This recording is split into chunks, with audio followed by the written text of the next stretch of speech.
BE-ja është tronditur këtë të diel nga një tragjedi e rënd familjare, ku 2 vëllezër kanë humbur jetën brenda vetëm pak orësh, duke lënë pas dhimbje dhe pikëllim të madh te familjarët, miq dhe gjithë qyteti. Fillimisht gazmend Shefqet Maloku, i njohur nga të afërmit dhe shoqëria me Nofkën Meni, humbi jetën aksidentalisht në një ngjarje që u raportua gjatë ditës dhe që tronditi familjen Maloku. Por tragjedia nuk përfundoi me kaq.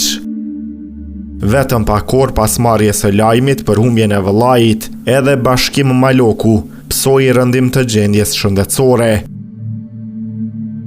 Sipas burimeve, Bashkimi u dërgua për trajtim mjekësor, por fatkeqësisht nuk arriti të mbijetojë.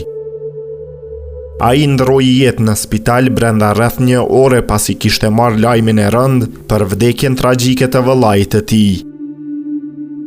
2 humbje të njëpasnjëshme në të njëjtën ditë kanë prekur thellë jo vetëm familjen Maloku, por edhe qytetarë të shumtë në Pejë, të cilët po shprehin ngushëllime dhe dhimbjen për këtë ngjarje të rënd familjare.